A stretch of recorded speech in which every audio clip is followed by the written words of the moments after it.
ଶିକ୍ଷକ ବୃନ୍ଦ ମୋର ଛୋଟ ଓ ବଡ଼ ଭାଇ ଭଉଣୀମାନେ ଆଜି ହେଉଛି ଅଗଷ୍ଟ 15 ତାରିଖ ଓ ଆମେ 78ତମ ସ୍ୱାଧୀନତା ଦିବସ ପାଳନ କରୁଛୁ।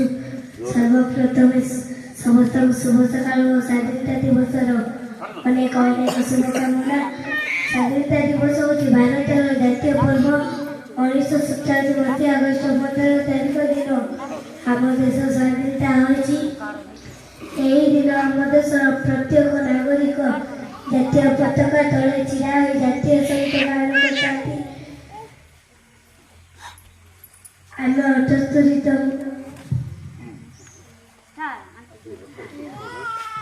ଆମ ଦେଶକୁ ବହୁତ ସ୍ୱାଧୀନତା ସଂଗ୍ରାମୀ ମାନଙ୍କ ଅବଦାନ ରହିଛି। ସେଥିମଧ୍ୟରୁ ସୁଭାଷ ଚନ୍ଦ୍ର ବୋଷ, ବାଜି ରାଉତ, ମହାତ୍ମା ଗାନ୍ଧୀ, ରାଣୀ ଲକ୍ଷ୍ମୀବାଇ, ସର୍ଦ୍ଦାର ବଲ୍ଲଭ ପଟେଲ ଅନେକଙ୍କ ଅବଦାନ ରହିଛି।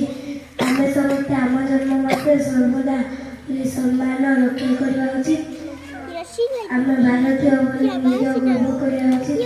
ଏଥିପାଇଁ ବକ୍ତବ୍ୟ ଶେଷ କରୁଛି। ଜୟ ହିନ୍ଦ।